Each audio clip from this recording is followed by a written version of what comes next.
What happened? Microsoft 365 so hard now.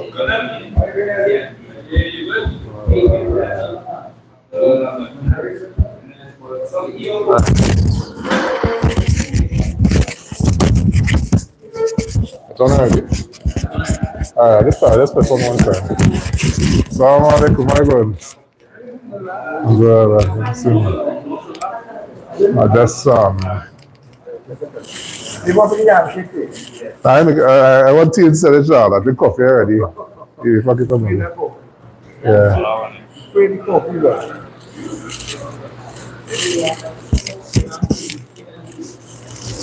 Everything cannot, just a plain tea bag. That's a plain tea bag and that's it. Assalamu alaikum, how are you doing? Is it? Make a dua, man. Amen, make it easy. Everything Everything cool, man. I wasn't able to answer, I was in a class. No. I just was touching base with confirmation. Things is our situation, don't mean to have the person on the That's right.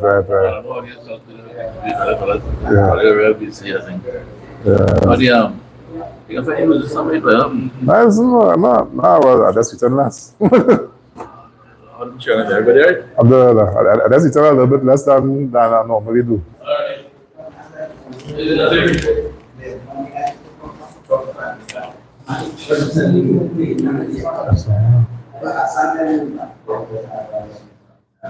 Oh God. Back at it again. Now all this have to edit it, so that's why I already sent it out as yet. Yeah. Like the last one I edited fancy it's up and all kind of thing like that. So I will do that again inshallah ta'ala.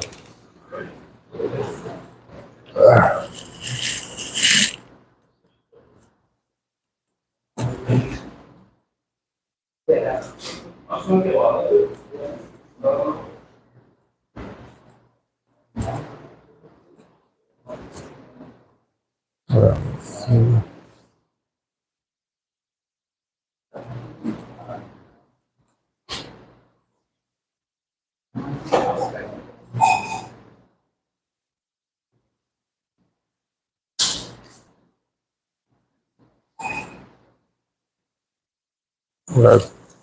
I've had all the time here. That's Vietnam. That's not right. For 1 second, I forget something.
We have no chance.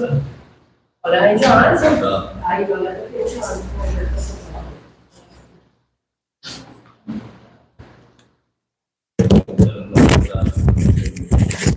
Alright, you have to is it? Easy man, what's it? Oh, that's it. Yeah. Quick, okay. Alright.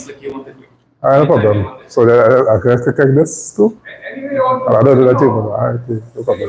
I'll go take it to John. I'll go tell you. Alright. Ready? Bismillah. Alright, Bismillah ar-Rahman ar-Rahim. Alhamdulillahi Rabbil Alameen wa salatu wa salam ala Rasulih al-Kareem ala Nabiina Muhammad wa ala alihi wa sahbihi wa sallam tasliman kathira thumma amma ba'd. Alright, so last time we dealt with Umar ibn Khattab radiallahu ta'ala anhu, and we reached where it is that he was assassinated. Now this is a summary of Islamic history, so I'm not putting every single thing in it because that would take years to finish. And so that's why it's a summary. Okay, but we reached where Umar ibn Khattab was assassinated, and of course, when a leader is assassinated, it has some political issues with it. Usually, it has some political issues with it. For example, we know about the assassination of Abraham Lincoln. We know about the assassination of John F. Kennedy, and other than them, like whether it's Haitian leaders or leaders who America deposed to put whoever they wanted to put, etc. And that tends to cause a lot of instability in countries. Now, in the case of the Islamic Empire, with the appointment of Uthman, there wasn't any instability in terms of the change. Okay? So we're going to clarify this inshallah ta'ala, because what happened is that the Shia come, as Ibn Kathir he mentioned, that Ali radiallahu ta'ala anhu had a problem with Uthman radiallahu anhu being the caliph and whatnot. That is all fairy tales. That is all fairy tales. Okay? And it doesn't have any type of sanad or chain of narration for that whatsoever. So his name was Uthman ibn Affan ibn Abul As ibn Umayyah al-Qurashi. Now pay attention to Ibn Umayyah al-Qurashi. Well, he was from the Quraysh, as all the caliphs were, but Ibn Umayyah. That is, Banu Umayyah, who became the rulers after the Khulafa al-Rashidin. So pay attention to that. Muawiyah, exactly. Muawiyah was from Banu Umayyah as well. Muawiyah radiallahu ta'ala anhu was from Banu Umayyah, and all the kings before the formation of the Abbasid Empire were from Banu Umayyah, and all of them were from the Quraysh. So the Umayyad Empire was a Qurashi empire. As for the Abbasids, they were from Banu Abbas. Understand? They were from Banu Abbas ibn Abdul Muttalib. Okay? So he was born in the 6th year after the year of the elephant. So he is 6 years younger than Rasulullah sallallahu alayhi wasallam.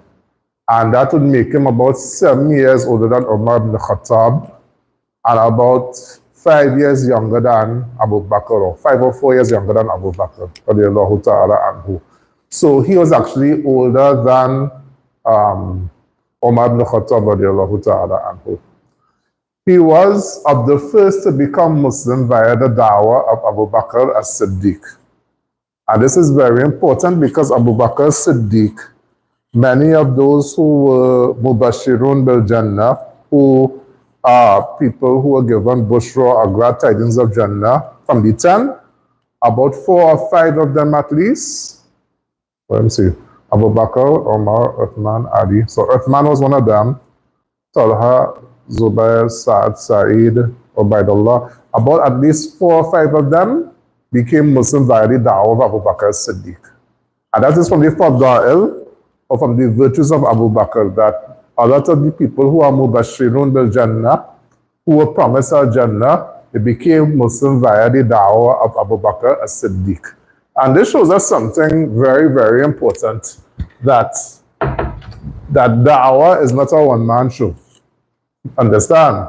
Because although it is that the Prophet sallallahu alaihi wasallam was the Prophet, and he was the person who had chief responsibility in terms of giving da'wah, you would find that still Abu Bakr Siddiq radiallahu ta'ala anhu, he was given da'wah as well to the people.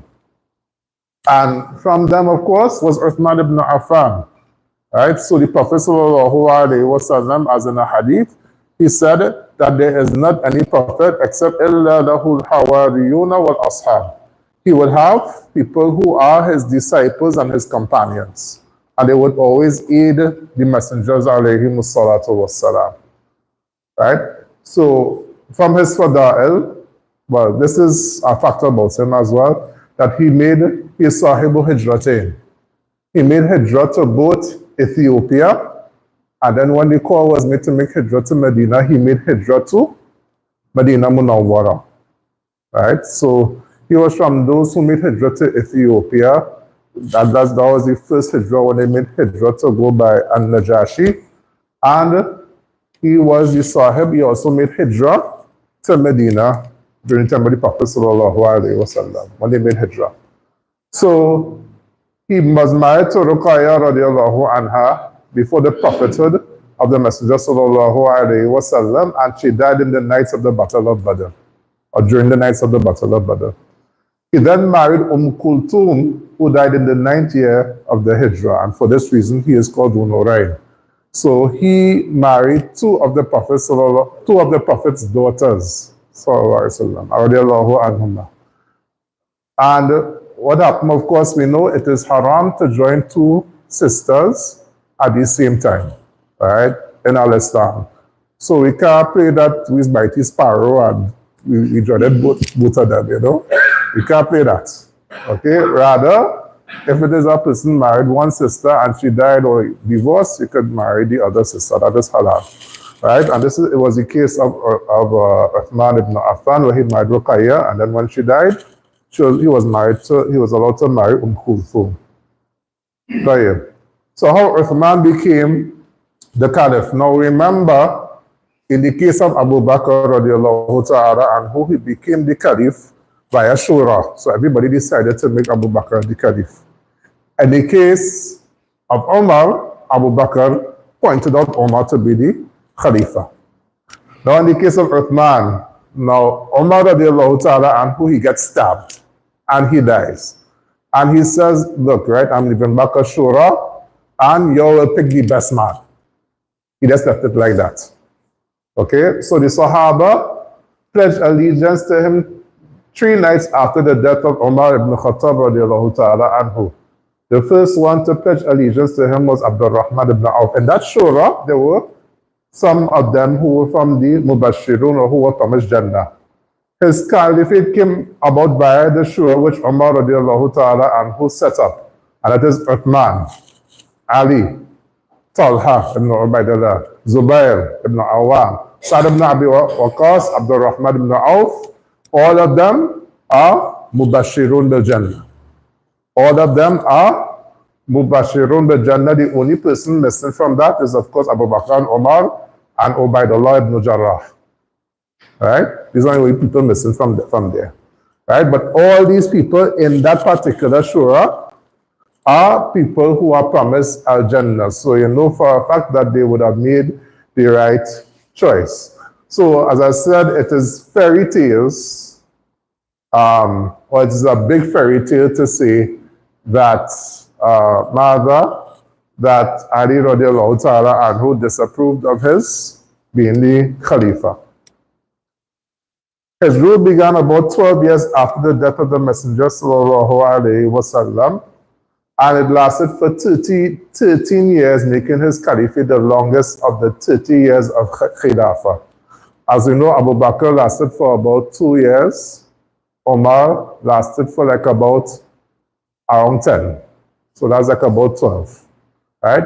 His own is about 13. Right? But Abu Bakr is more like 3 years. Umar's 10, his own is 13. Ali was 4, and Hassan was about 6 months. Before Hassan radiallahu ta'ala anhu gave it up. Right? So his caliphate was the longest of the 30 years of Khalifa. Right? During his caliphate, the Islamic empire expanded to the far east and far west. Right? So it expanded between Khorasan, which is modern-day Iran, eastern Iran, and a little bit further. And it also expanded in the west, up to past Tunisia into what you call modern-day Algeria. Now, in the North Africa, there were Roman provinces still, right? Because the Romans ruled, or the Byzantine Empire, well, which is really the Roman Empire, the Eastern Roman Empire, before the advent of the Prophet sallallahu alaihi wasallam, they ruled Judea, which is modern-day Palestine, Turkey, and also they ruled a lot of North Africa. And that included Tunisia, parts of Morocco, and whatnot like that. So what happened, they reached the Caliphate with the Caliphate of Uthman, they reached almost as far as Algeria, Morocco, around these areas, right?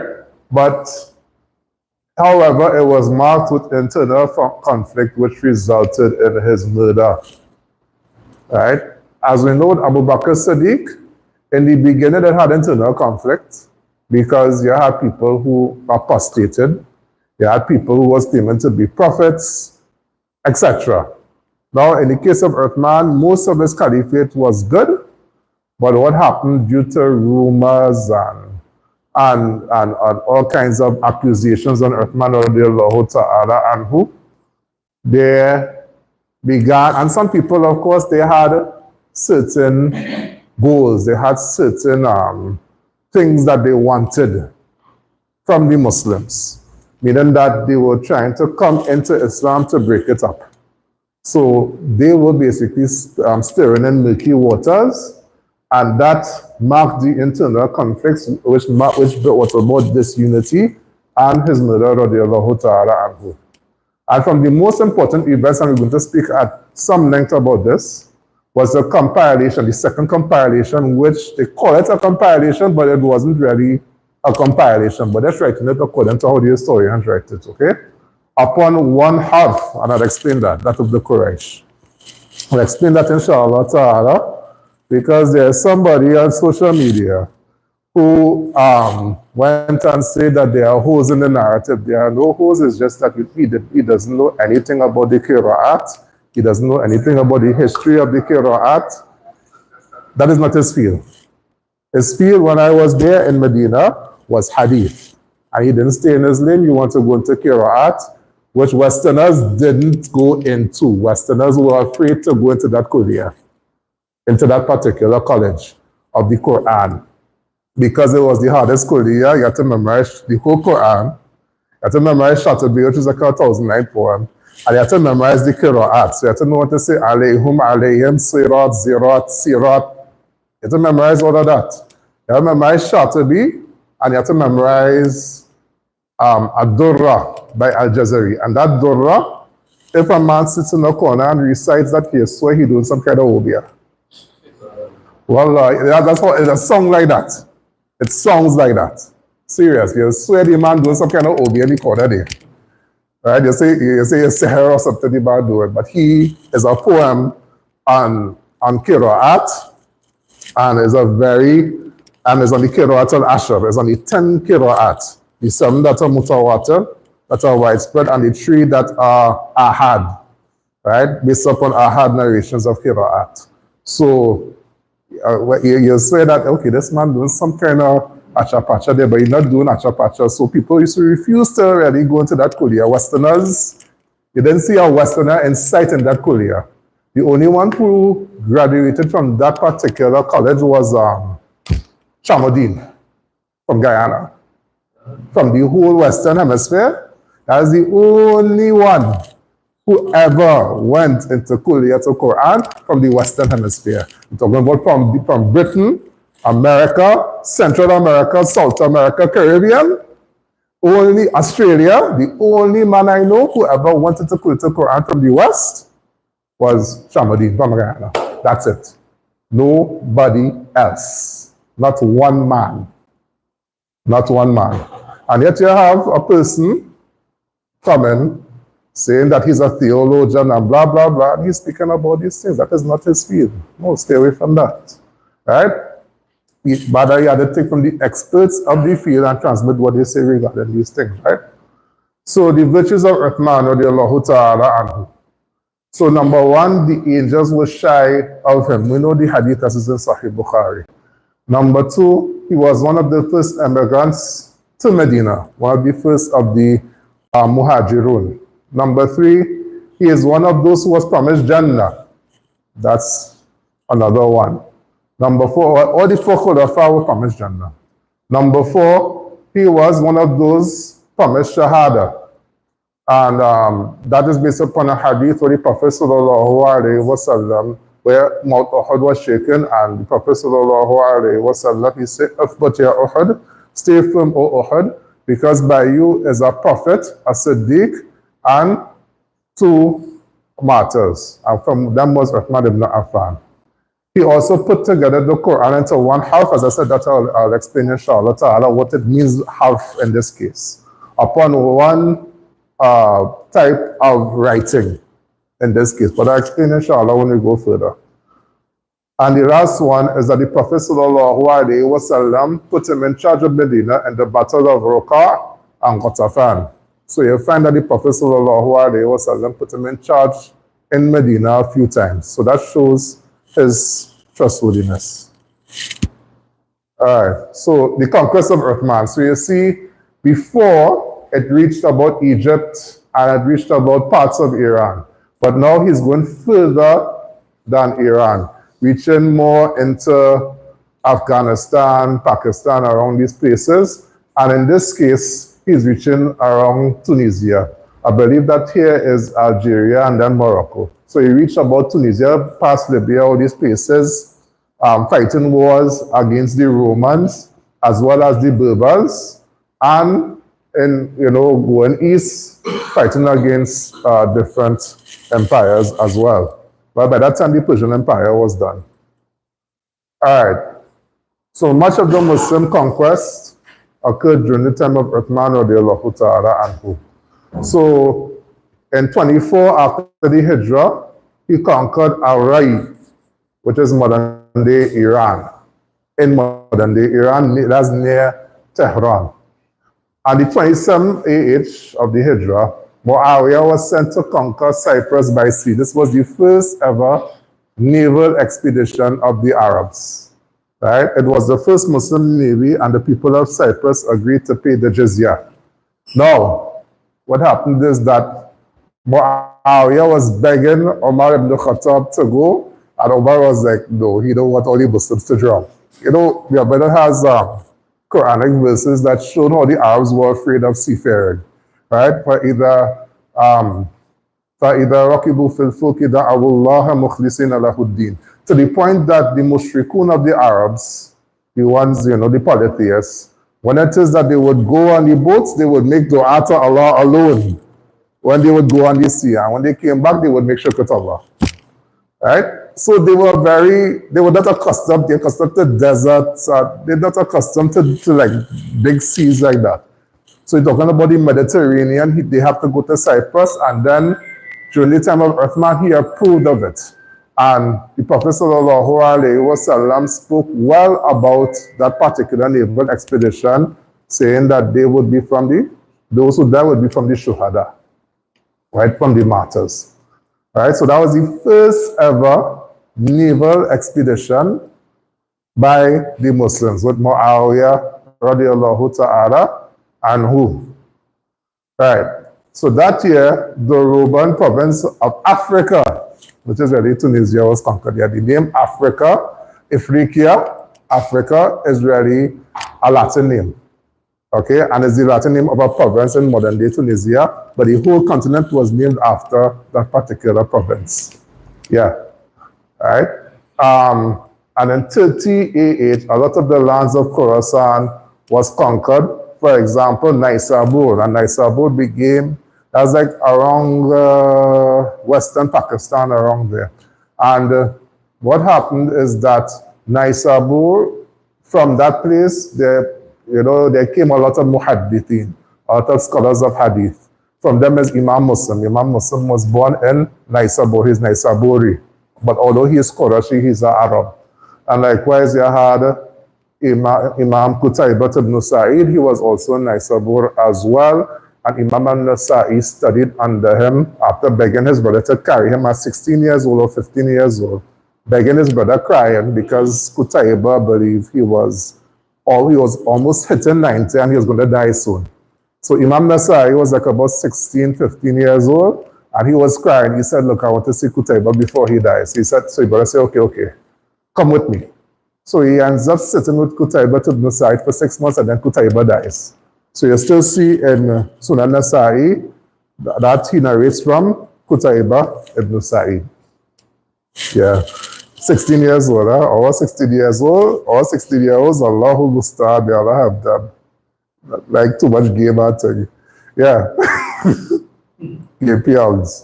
Right. Other occurrences during the time of Uthman radiallahu ta'ala anhu. So you had the implementation of the first Adhan of 2. Right? So during the time of the Prophet sallallahu alaihi wasallam, Abu Bakr and Uthman, the Prophet sallallahu alaihi wasallam, Abu Bakr and Umar, there's only one Adhan for Jummah. But what happened when the Muslim empire became very wide and when Medina became much bigger, what happens is that before the time of Jummah, there was an Adhan call, so people would take note to close up their shops and whatnot in order to prepare for Jummah, and then the second Adhan would be called for the Jummah itself, for when the Khatib goes on the minbar. Right? And this is, the scholars have described this as a Masalih al-Mursala, as what you call something that would be beneficial for the Muslims, so that they will make sure to get to Jummah earlier. And this is from the Ijtihad, or from the deductive reasoning of Uthman ibn Affan radiallahu ta'ala anhu. Right. The second thing is the expansion of the Prophet's Masjid in 26 after the Hijrah, as well as 29 after the Hijrah. Of course, Umar did an expansion, but as well as Uthman radiallahu ta'ala anhu. Right. Next thing, he led the people in Hajj in the year 29 after the Hijrah. And the most important of his achievements was writing the Quran into one half, that of the Quraysh. This meant that every recitation had to agree with that which is in the Mus'haf. Now, we have to go through this because this is from the major shubuhat or doubts that a lot of the Orientalists try to create up regarding the Quran. So, inshallah ta'ala, we'll clarify it. All right? All right. So, regarding writing the Quran in one half and burning other masahif. Okay? So the Muslims were fighting in Armenia and Azerbaijan. Right? So they were heading more eastwards. So some differences occurred regarding the different recitations of different members of the regiment. So this is in Sahih Bukhari. And so some members were saying, our qira'at is correct, and the next one was saying, our qira'at is correct. So that started to create a bunch of problems. Because remember, these people were not the original companions of the Rasul sallallahu alaihi wasallam. And they now came into Islam and they learned from whichever Sahabi they learned from. So they might have learned from Ibn Mas'ud, they learned from this one, they learned from that one, right? And all these things were allowed because what happens, the Quran was sent in fi sab'ati ahruf. It was sent in 7 ahruf, in 7 different modes or 7 different ways. Okay, and all of them basically are correct. So what happens is that, for example, Ibn Mas'ud would have heard what he heard from the Prophet sallallahu alaihi wasallam.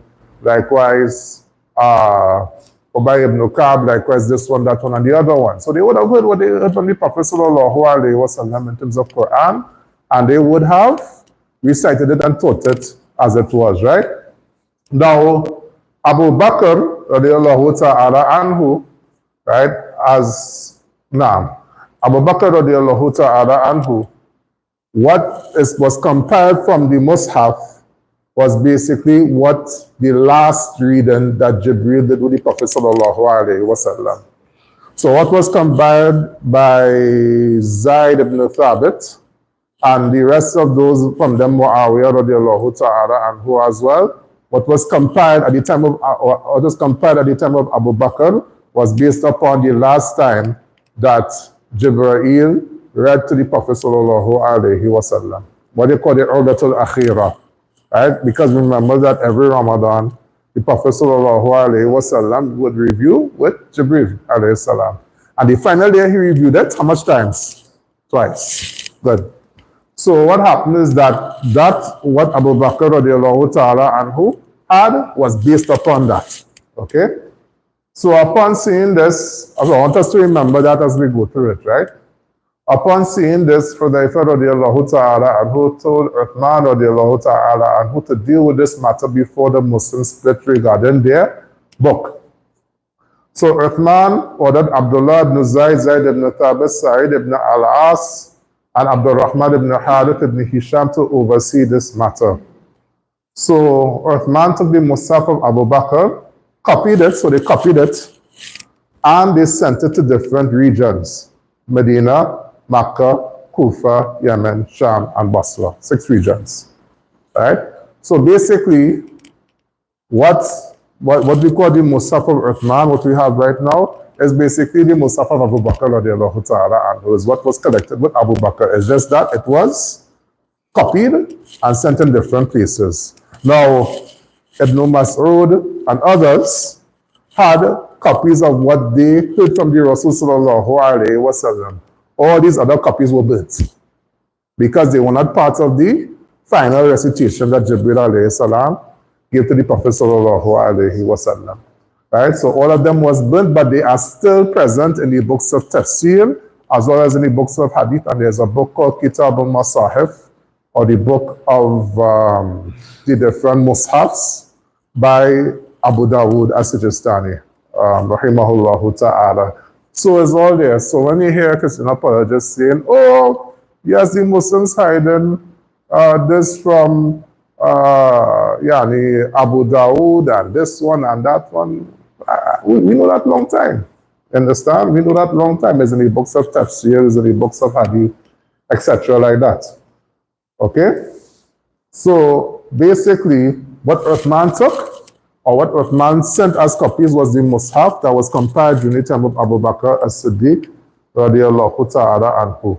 But the other Masahif, right, which may have contained slight differences, because all of it was recited to the Rasul. Remember, what was recited to the Prophet sallallahu alayhi wa sallam was 7 ahruf, right?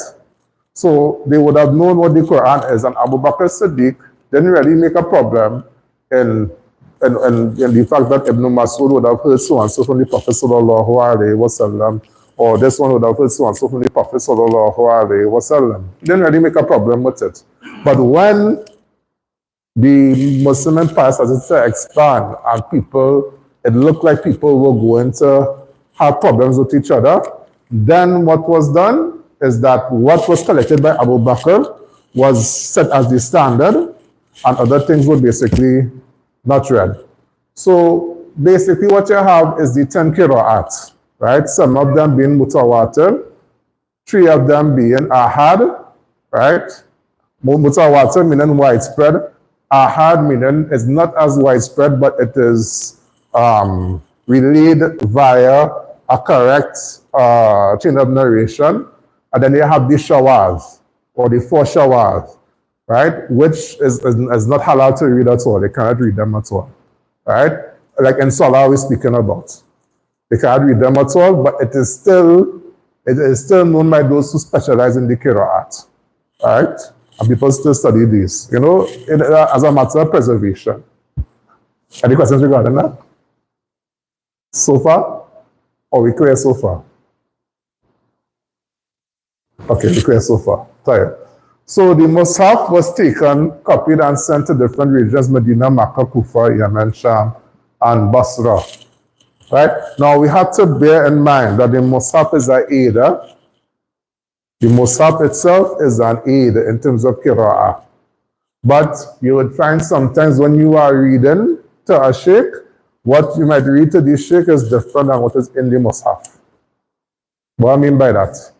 All right, so you have in Surah Al-Takwir, right, that's one, where it is Allah subhanahu wa ta'ala, He said, وَمَا هُوَ عَلَى الْغَيْبِ بِضَنِينَ, with a dot in the Mus'haf, but you could also use it as a va, put qira'ata correct.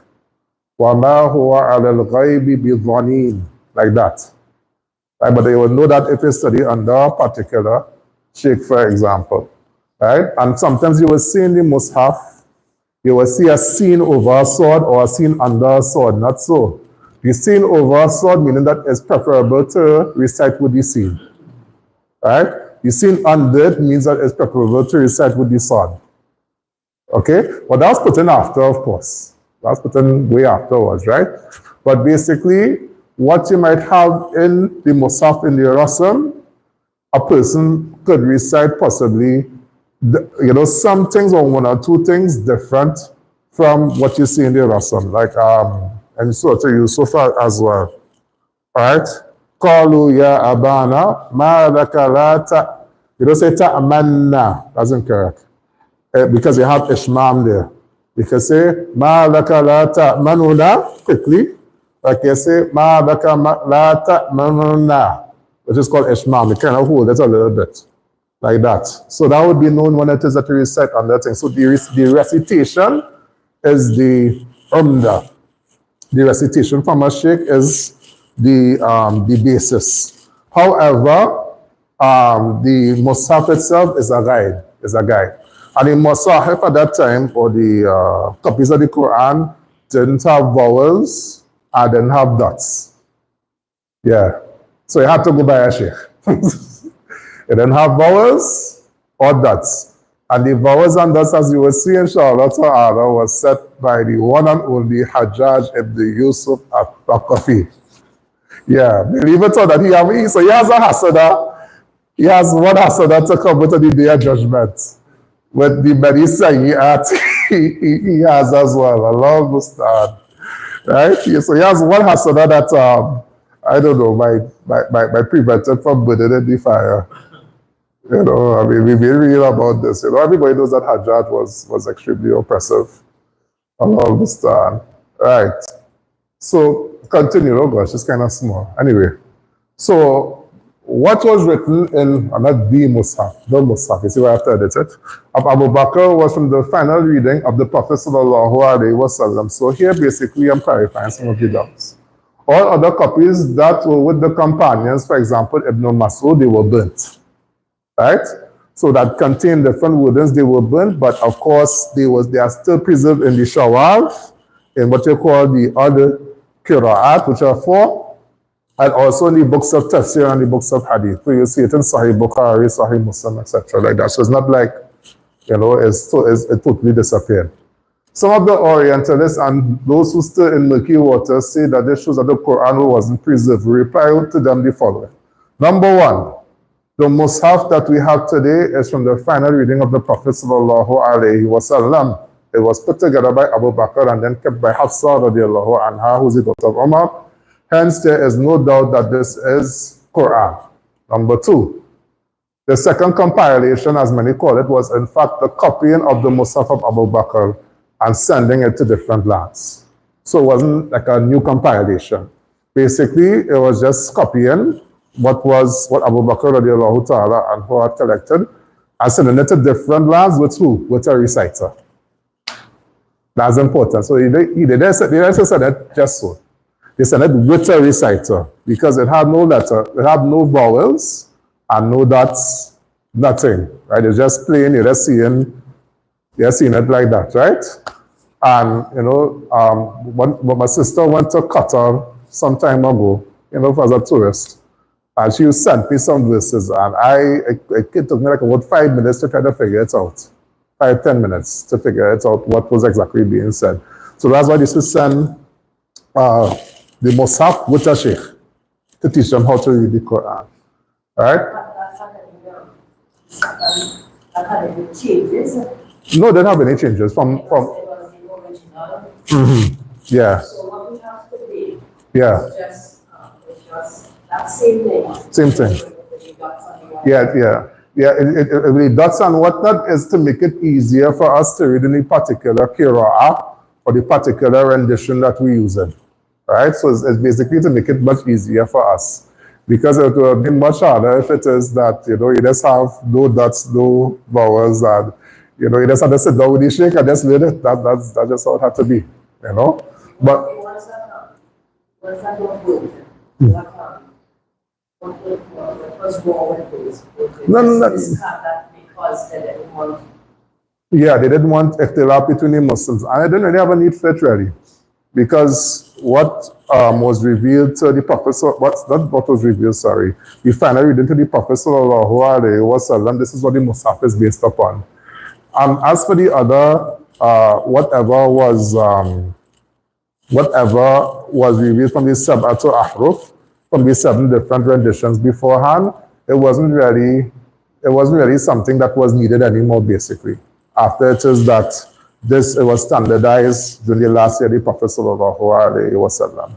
So it wasn't really needed anymore, although it is, as I said, you have it in the Shawad, in the Odd Qira'at, and you have it as well in books like Kitab al-Masahif, the book of the Masahif by Abu Dawood, which mentions some of the Qira'at of Ibn Mas'ud, and also in Sahih Bukhari and also in Sahih Muslim, as well as the books of Tafsir.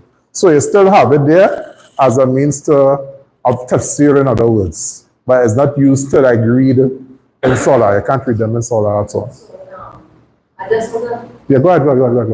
So, in the time of Abu Bakr, what they were using to read, that they good. Yeah. What they were using. Those copies. Right, that's a very good question. Now, what happened is that Abu Bakr radiallahu ta'ala anhu, although it is that the Quran, what he had was the one that was standardized, for want of a better word, based upon the last reading to the Prophet Sallallahu Alaihi Wasallam. He didn't have a problem with what Ibn Mas'ud was reading or what whoever else was reading. Why?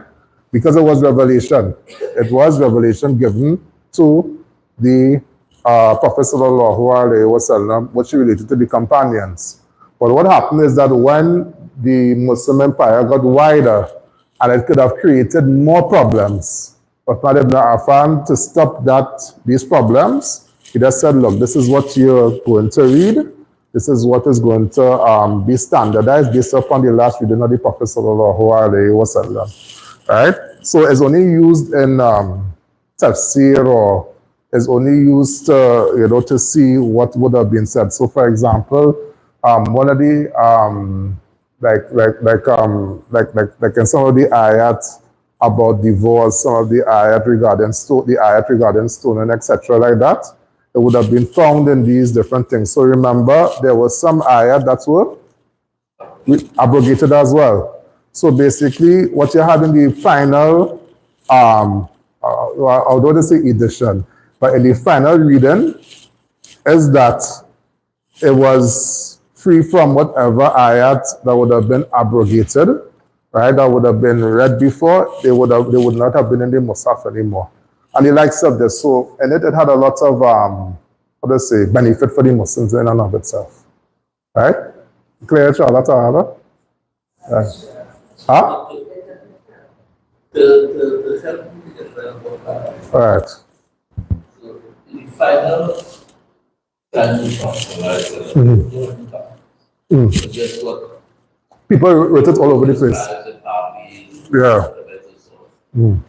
After his demise, then Abu Bakr, he ordered that these copies be compiled. Right. This compilation would have been variations. No. What happened is that these compilations would have been based upon the final reading, and those who were present in the final reading. And that is why they chose Zayd ibn Haritha. That's why they chose him, and others who were with him in the final reading. So in the compilation, they removed what was not appropriate. What standard copies. Yeah, basically. But they removed what wasn't, well, I won't say remove, but basically it didn't contain that which was, for example, that some of the verses that were abrogated, etc., like that. So it contained basically what was read finally to the Prophet Sallallahu Alaihi Wasallam. Basically. That was one standard copy. That's it, basically. Correct. The different type of recitations, the different styles of recitation. Right. Good. Right. Now, in terms of the different styles of recitations, what the ulama say is that the Quran was sent into seven different modes. Now, the 7 different modes don't refer to the same recitations we have now. It doesn't refer to that. When you talk about dialect? No, it's not dialect either. 7 different modes, according to plenty of the scholars, and this is the strongest opinion, inshallah, is that plenty of the words that you don't find any word in the Quran read over more than 7 different ways in other words then. So for example, you find sirat, zirat, sirat, like that. So you wouldn't find that it like a particular word would be read in over seven different manners, in other words then. So this is what we refer to like Hafs and Asim. Yeah. So with Hafs and Asim is more ikhtiyarat. So for example, Asim Ibn Najuda Kufi, he would have recited the Quran according to what he learned. And what happened? Asim, Hafs and Shu'bah would have listened to Asim and chosen whatever wajh or whatever particular angle of the recitation that Asim would have recited in. So Shu'bah would have chosen certain angles and Hafs would have chosen certain angles. That's why you find Hafs and Shu'bah very similar, right? But in some cases, it's extremely slight differences. These differences were occur because of probably where the people who read it originally from. Yeah. Maybe there's slight difference in the dialect. Dialects, and yeah, exactly. The different parts are reduced. Correct. So what happened is that all the Qur'an, they contain different dialects. So you'll find that Hafs, Welsh, etc., they contain aspects of the different dialects of the Quran, but it's all Quran. It doesn't change the meaning. It doesn't change the meaning. Right? What you would find is that in another Qur'an, it would add to the meaning, but it wouldn't contradict or change the meaning. Right? So it's more like ikhtiyarat. So for example, and this is why, for example, if I read Alhamdulillahi Rabbil Alameen Ar-Rahman Ar-Rahim Maliki Yawmiddin Iyyaka na'budu wa iyyaka nasta'in Ihdina as-siratal mustaqim Siratal ladina an'amta alayhim ghayr. Like if I read like that, it's correct, but it's not standard according to what the line of recitation, in other words then. What I mean is that, right? One is Hafs, where you say Maliki Yawmiddin, and then what you say Maliki, right? But if I say Alayhimu, which is Qalun, and I mix it with Hafs, you can't say incorrect, but Salah is still correct. But you shouldn't do that because people if you go to Morocco, you might feel that's all there be a steppers by pelt at you from the back of the line, right? So it was standardized in that kind of fashion. Right, so it's not like your Salah would be, how to say, battle if you said like that. But what would happen is that basically you're going against the standard that was set by the different Quran throughout the ages, and they shouldn't go against that line because it would just confuse the people, and people would just make abath. They'll just make problems and choose from this Quran and then this Quran. This, you understand? It'll just be a whole crazy thing. The West, we are more Hassan, correct. But if you go like this, like in Saudi or different parts of Saudi, probably South Africa, Malaysia, have different styles as well. Well, I mean, like you find in most of the world is Hassan Hassan, and that mostly because of the Ottoman Empire. But like in East Africa, you would have like Duri, Susi, and like Somalia and these places. In Libya, you have Qalun/Warsh, and then in Morocco, Algeria, they have Warsh. West Africa is mostly Warsh. Yeah, but Hafs making entrance because of the fact of the Masahib from Saudi are coming into these places. That's why people settle in Hafs something these days. So it's according, right? So that's the prevalence in Qira'at is according to the particular sheikhs they would have learned under, right? The particular sheikhs they would have learned under. So what happens is that with the Qira'at itself is like ikhtiyarat, meaning in other words, it's like, so one person sits under a sheikh, or say he sat under Asim, right? So Shurban have sat under Asim. So Asim recites, Waqila man raq. Shurba chooses that. And then he recites, Waqila man raq. Where he's stopping. And Hafs chooses that. Understand? So that's why you find you have a slight little variation between Shurba and Hafs, right? And then with Hafs, you have Tariqa Shatibiya and Tariqa Durra. where the Tariqa Shatabiya is where you lengthen the mud muttasil. Like, for example, I can't, my head is working right now. Right, but anyway, so, like, for example, where it is that you have a mud and you don't have any hamza after it, right? And short, and according to the Tariqa to Shatabiya, you lengthen it and you keep it at 4. According to the, yeah, but and don't like you keep it at 2. Yeah, correct. Right, so all of them have different Torah, and that's according to who recited it to them. So it's not something that people made up. It's purely rewired. That's with there. Yeah. But in terms of the style of recitation and the rules in Tajweed, both of them come in sync. Yeah, put them come in sync, yeah. Right? You find that generally the Tajweed is basically the same, except in few different issues.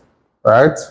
For example, in Wash, oh God, after the kid at class anyway. But in Wash, for example, if you have a meme sakina before a Hamza standing Arab, you say, for example, you don't say alayhim, you say alayhimu in Wash. And then in another tariqa in Wash, you say alayhimu like that. So, yeah. So it's like that. So that will affect the style of the see, like why you stop and how long you how long you stop and how long you go. Yeah, that's basically it. Yeah, minor, and then it doesn't change the meaning. Yeah, if it goes out of bed, don't do wash. don't do wash if it goes out of bed quick. Yeah. So that thing. So the recitations are more like a ikhtiyarat. So the students start under the scholar. And this, so Hafs, Asim would have recited in 2 different ways. One chose one way and the next one chose the next way, and that's why I find the different differences. Right? For example, ittakhadtum and Hafs and ittakhadtum. So it's skipping the dal in Shorba, like that. Okay? Now, alright, so they don't credited for here is the uniformity and in my opinion with one must have. Understand? So the way the Musaf is written, right? Every single qira'ah has to go according to Arabic language. It has to have a riwayah back to the Qur'an, and number 3, it has to be according to the Mustafa Rahman or the Allah Ta'ala anhu. Right? It can't be anything outside of that. If it goes against these 3 conditions, then it's not considered as a recitation that to be recited. Right? Yeah. So all of that. Alhamdulillah. So it doesn't really have any problems. But what happened with the Masahif that were burnt, it didn't go according to the final qira'ah of the Prophet sallallahu alaihi wasallam. And Ibn Mas'ud himself, he wasn't present for the final reading. So for example, he thought that Qul a'udhu bi rabbil falaq and Qul a'udhu bi rabbin nas were not part of the Quran. He thought that it was just like how you say a'udhu bi kalimatil tamat, like there was a ta'awid. In other words, it was a way to seek refuge in Allah. So he thought it wasn't part of the Quran itself. Okay? Like that. So he wasn't present for the final reading of the Prophet sallallahu alaihi wasallam. But the ones who were present, this is why you find that Rahman hired certain people or put certain people to oversee it, because they were present when the Prophet sallallahu alaihi wasallam was last reading the Tajweed alayhi salam. Yeah. Now.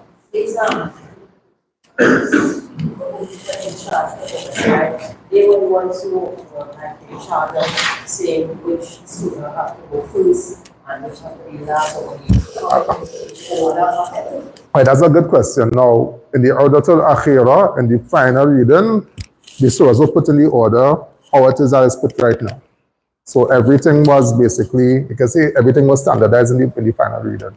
Every single thing. So that before that came in time. No, even before that, even during the Prophet's time, that was the order. Right? During the Prophet's time, before he died, the order that we have in Musaf in today is the same thing. Right?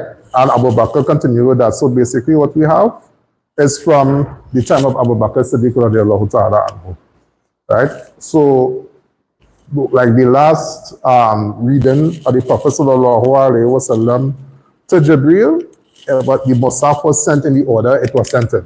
But we have it right now, basically, right? So it's not like the Sahaba to sit down and put it in a sitting order and think it was already put in order already.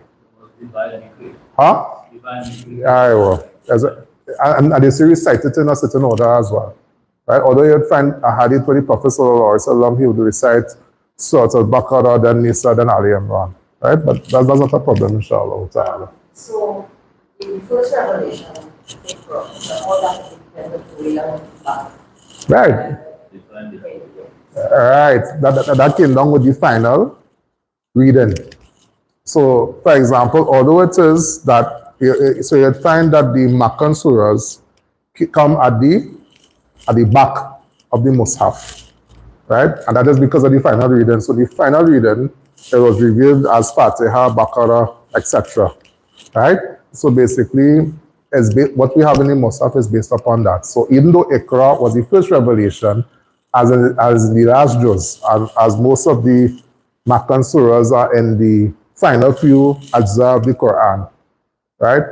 What happened is that the order was sent in, right, during the final reading. That is what the order we have now is based upon. But the time of the Prophet sallallahu alaihi wasallam before he died, like the last Ramadan.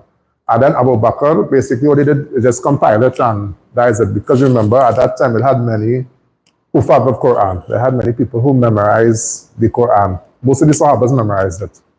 And basically they put it together into one copy. That's basically what happened. Now, any other question? Or you need if you need clarification, tell me now, inshallah. I'm trying to formulate it. I mean, at different time they had different revelations. Right, correct. So, how did they put, like how did they come up with Surah that whole Surah? Right. Some surahs came and revealed this in its own entire like whole Surah. Right. One time. Right. Like Given parts, correct. So how do we get that like Surah Baqarah and thing. one that's Right. like the take different All right, good. information and they just formulate that. All right, good. Right, that's a very good question. Same thing. You go back to the final reading. Same thing. Basically, everything is based upon the final reading. So once they like called Surah Fatiha is first, Baqarah is second. Although Fatiha was revealed after Iqra, but Fatiha is first, Baqarah is second, Ali Imran. That's based upon the final reading of the Quran that the Prophet sallallahu alaihi wasallam did with Jibreel. So everything goes back to that. Everything goes back to that. Right? Now, so, right, the third thing, right? The meaning of write it upon the half of Quraysh means that it should be written according to how the Quraysh wrote it. So, what happened, how the Rasam is basically how the Quraysh wrote their language. Understand? Not any other tribe. Right? So, what happens is that they find sometimes, and this is to accommodate all the different modes of recitation. So you find sometimes that you find in the Musaf, you find a Sod, a Lam, a Waw, and a Tama Buta saying Sola. And Hafs is Sola, and Wash is Sola because of the Waw. To make to make it more round now, like that. So it's basically to accommodate all the different recitations, but it's basically written on the half of the Quraysh, like how the Quraysh themselves used to write their language, okay? Right? At time, okay, why writing B? I don't know if this thing have a medieval spell check or something like that, but computer. Right. At times the recitation may differ from what is in the Musaf, hence why the recitation is done with a sheikh who is qualified in Quran. So as I mentioned with Donin and these kind of different things, because you can't just read from the Musaf itself, you know, like you have to know Iqlab, Idgham, Ikhfa. If you're reading it to get ijazah from a sheikh, then that's the basis. all qira'at must be based upon this mushaf, right? So even if you take the mushaf now and you clear it of everything, you can use all qira'at for it. If you clear the whole mushaf of every single dot and every single vowel, you can use it for all the qira'at, every single one, right? And the wordings from the other masahib that were burnt are in the books of tafsir, hadith, and in the rare qira'at, meaning those other than the 10, right? Those other than the 10, which are the 7 mutawatir and the 3 ahad, and of course the 4 shawad are those other than the 10, right? So basically what we have is preserved from Allah subhanahu wa ta'ala. La ishkala ala dhalik. All right. Oh gosh, you see, I'm a caveman, wait. Right. So the beginning of the fitna, right? So this is where we stop in today. As what? Oh yeah, we are stopped here today. All right. So the beginning of the fitna. So Uthman ibn Affan, how it began is that he put some of his family in pivotal positions over some of the first of the Prophet's companions, radiallahu anhum. For example, in the year 25 after the Hijrah, he removed Sa'd from Kufa, and he put Walid ibn Uqba ibn Abi Mu'ayt, who was Uthman's brother from his mother's side, but he was a Sahabi as well. He also removed Amr ibn As from Egypt and put Abdullah ibn Sa'd ibn Abi Salh. Egypt is very important here. Number 2, he was therefore accused of nepotism, and rumors were spread regarding corruption. That's number 2. And we have to be very, very, very careful of rumors and whatnot, whether it's on a local level or on an international level, because what happens, a lot of rumors regarding whether it's Jama'at or whether it's even Muslim rulers, that or the motive of that, even if it is that the Muslim ruler is a Fasik, Fajr, whatever he is, right? Out of these rumors, the goal is not to correct the ruler. The goal is to demoralize him and stabilize the particular country the ruler in, right? Whether it is from the Jews, whether it is from the Shia, whether it is from the CIA, the Mossad, whoever it may be. We have to be very, very careful regarding that, right? Now, I'm not saying, of course, that the modern Muslim rulers are Uthman ibn Affan, Hasha wa Kalla. Never. But basically the maqsood or the goal remains the same. It's different times, but it's the same thing, right? So there was also Abdullah ibn Sabah, right? Remember that name, who was a Yemeni Jew who spread these rumors and his false beliefs in Egypt, right? So he was from Yemen and he was in Egypt. And Abdullah ibn Sabah, what he used to do? He used to stay in the masjid whole day, pious, reading Quran and make it barakah. But he always had plans in his head. So don't be fooled by a person who, sitting down in the masjid, making dhikr, mashallah, or whatever, right? You have to look at what he says, what he does, his actions, etc. like that. You have to look at that first and foremost. Don't just look at, speaking soft and Look at his statements, actions, what he does, what he says. What are his athar? What are the things that come from him or emanate from him? These are very important. From what he did spread was that the Messenger of Allah sallallahu alayhi wa sallam would return to the dunya. And that since the Prophet was the last of the messengers, Ali would be the one most deserved of the Khilafah, and that Uthman wasn't deserved of his position. So that sounds like the rough. That's the beginning of the Shia. That is the beginning of the split. Right? So he said that if Isa alayhi salam, and this is according to Ibn Kathir, if Isa alayhi salam was returned to the dunya, Prophet sallallahu alayhi wa sallam is better than Isa. So the Prophet is going to return to the dunya. And he was like, yeah, that making sense. And then he said, but if the Prophet was Khatam al-Anbiya, he's the last of the prophets, then Ali is the Khatam al-Awsiya. He is the person who was given that mantle of leadership. So Uthman already deserved that leadership. Neither did Abu Bakr, neither did Umar. The beginning of the Rafida Shia. right? So this is how the rumors started, right? Uthman this, Uthman that, this, that, right? So these were the beginnings of the fitna and beginnings of the splitting between the Muslims, right? And even a lot of people got caught up in the bacchanal due to this one fellow just spreading rumors, right? And Uthman ibn Affan radiallahu ta'ala anhu, he was a very calm person. And even as we will see next week, inshallah ta'ala, he even removed certain, governors from their place when the people were complaining to try to quell the fitna. And he tried to appease everybody, but the fitna was getting very overblown. They displayed that they were commanding the good and forbidding the evil, and many Egyptians fell into their trap. Egypt does fall into traps plenty, Allah Mustaan. They also hurt the common people of Basra and Kufa. So now, Abdullah ibn Sabah sitting down, Saturite, center Iraq, right?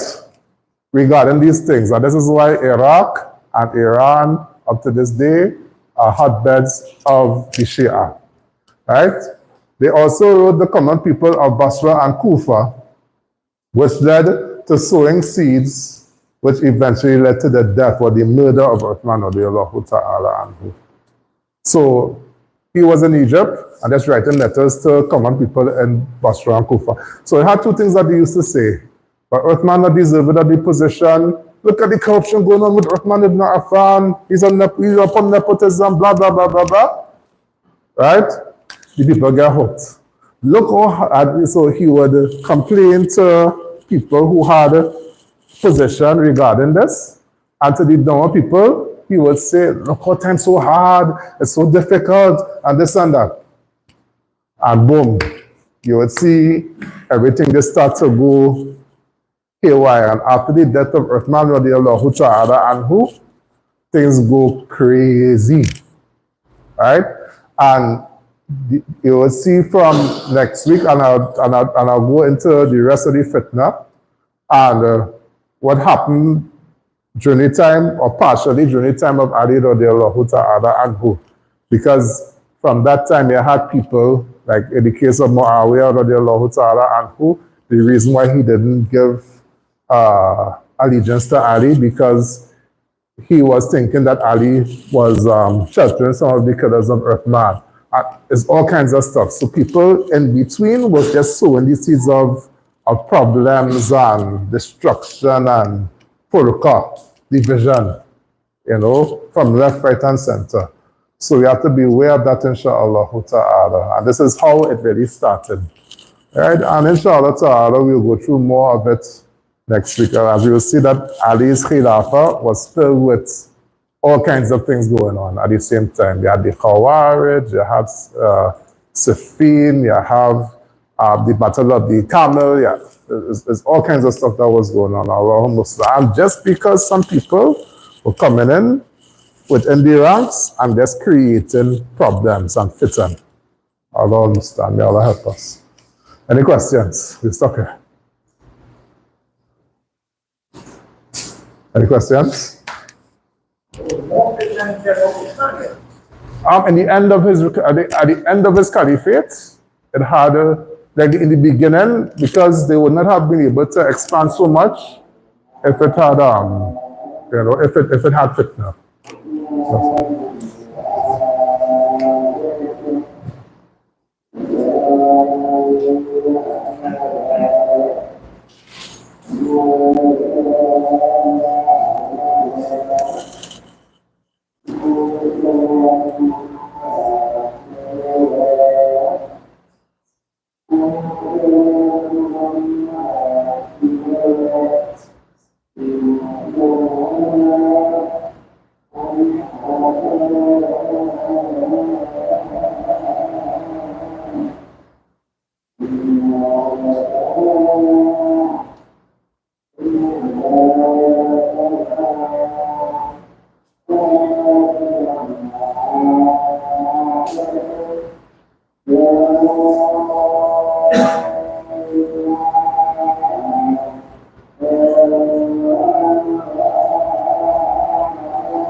Right. So, yeah, it had some fitna during the time, but that was at the end of the Caliphate of Uthman.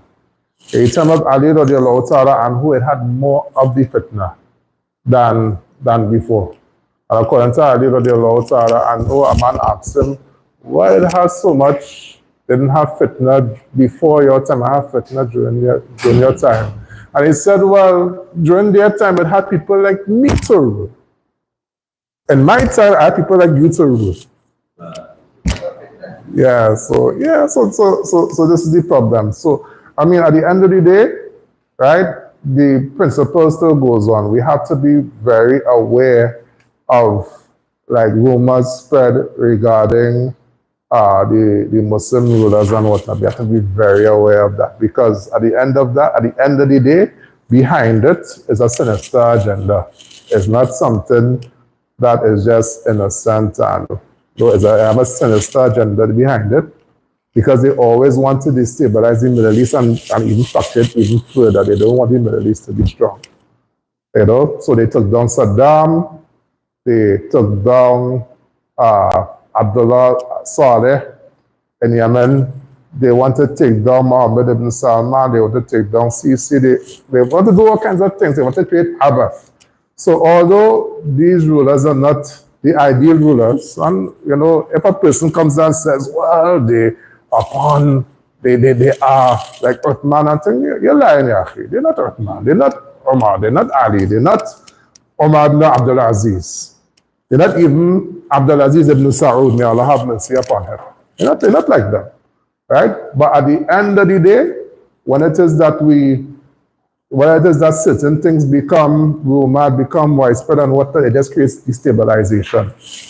And once you have destabilization in countries like that, anybody, whether it's America, whether it's Israel, whether it's who, they would be able to come and just create more problems. And that's what we don't want as Muslims. We don't want that at all. Because even, it has a statement which says that the devil you know is better than the devil that you don't know. Sometimes we might say, okay, the devil that we know, he bad, but the devil that we don't know, he might be worse. And that happened in Egypt a few times. When the Ikhwan al-Muslimin kicked out Farouk, they got Jamal Abdel Nasser, who was a secularist. And then when they assassinated Anwar Sadat, yes, making peace with these Zionist scum was incorrect, but when they assassinated him, who they got? Hosni Mubarak. And he was extremely oppressive, right? And also he was more upon religion, he used to pray Qiyamul Layl and stuff like that. They assassinated the man. They get Hosni Mubarak, who, if you grew up there, prison. And then Hosni Mubarak started to get a little bit lighter at the end, and then they threw him out, and then they got Sisi after. I mean, and as a person who from outside Egypt, for example, during the time of Hosni Mubarak, you could have practiced your deen and walked through these streets of Egypt like it was nothing. Now, as a foreigner, to go in America, to learn Arabic and stuff like that, police could just come in now and just take you and tell you out. That's how it is right now. So sometimes the devil that you don't know could be far worse than the devil that you do know. You have to be very careful, inshallah ta'ala. Allah make it easy. Yeah,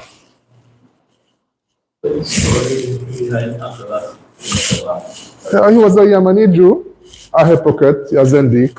He wanted basically to divide the Muslims. Remember that the Jews held some type of sway in Medina and they lost power during the time of the Prophet sallallahu alaihi wasallam. And also a lot of his people in Yemen were converting to Islam. So when that happened, he was a Jew, but he reverted to Islam. Why pretended to revert to Islam? Right? So he wasn't known as like he was a Jew who reverted to Islam in Yemen. And then when he went to Egypt, he started to display certain signs of righteousness and whatnot like that. And then people got fooled by him. And he did what he did. I don't know exactly when he reverted. They don't, in the history books, they don't say exactly when he reverted. But all they know is that they call him Ibn Sabah al-Yahudi. Abdullah ibn Saba al-Yahudi, right? And he's the one who's practically one of the Nepotism and the corruption and this and that. Some were, right, some of the things were true, but he, how do you say, he exaggerated it. Most were false. So, for example, about Uthman hiring Walid ibn Uqba, for example, yes, he hired his family, but you can't really call that nepotism. If they qualified. Right? So what happened? He made us a situation and he just blew it out of proportion. Right? And then added to that, it was just false rumors left, right, and center. Left, right, and center, which led to the killing of Uthman radiallahu ta'ala. Well, by the time Ali got to him, radiallahu anhu, well, he was burning some of them Shia who was saying that he's Allah subhanahu wa ta'ala, and Abdullah ibn Saba was saying that as well. During Ali's Caliphate, he bust it. He escaped. You know, so that's basically how, that was the first split, I would say, in terms of, number one, in terms of the Muslims, number two, in terms of Aqidah, in terms of belief. Right, where you have, and because you can see clearly from this is how the Shia or the Rafida, how it is that they were formed exactly. Which year leadership? Which year during this song? That was like almost the final, that was the second to last year of the leadership. That would have been around 35 after the Hijrah. No, not 35, sorry, 25 after the Hijrah, around that. 25, 26 after the Hijrah. All right? No, 26 after the Hijrah. That's not, huh? Nah. 26 years, probably 26 years after the Prophet sallallahu alaihi wasallam died. So that would be around 35, 36, around that time. So the last years of Uthman that this thing started to already occur. Destabilization started. And unfortunately, I mean, already Muslims expanded a little bit.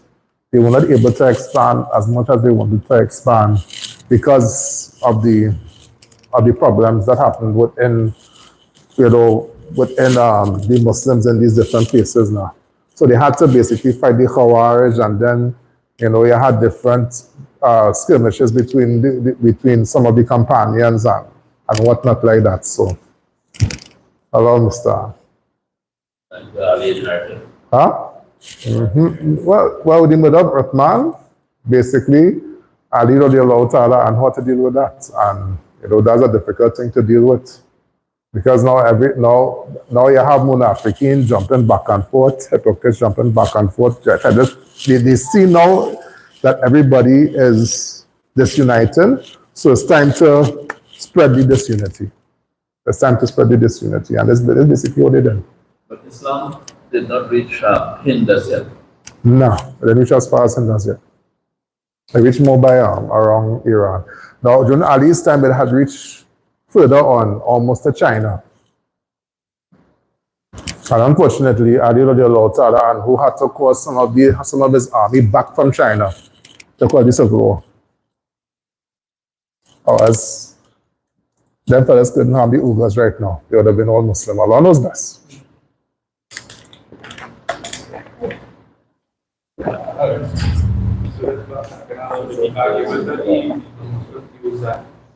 We don't know which ground we use it or where it's from. So basically, we could just tell them, besides the counter argument, the ground was revealed in a certain way in order to help spread Islam. Ahsant. So it was good Islam, as Islam grew up, everybody came up as another fighting ground revealed the ground. So Islam one final way. Yeah. And that's what They exactly. unify the Ummah. Yeah. So it's not really like they could say we came from a man. No. But actually, it's It's a revelation. Any classes? Basically revelation.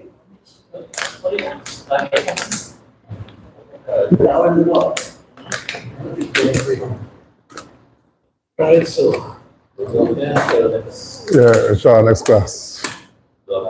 Yeah, so we're trying to finish up this show about the fitna and the murder of Uthman, how it was done around Mustan. And then we're going to go into a little bit of Hutala and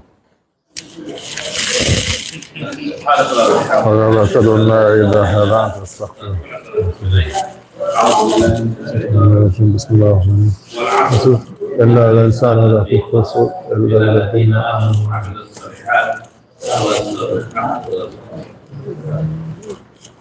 All right.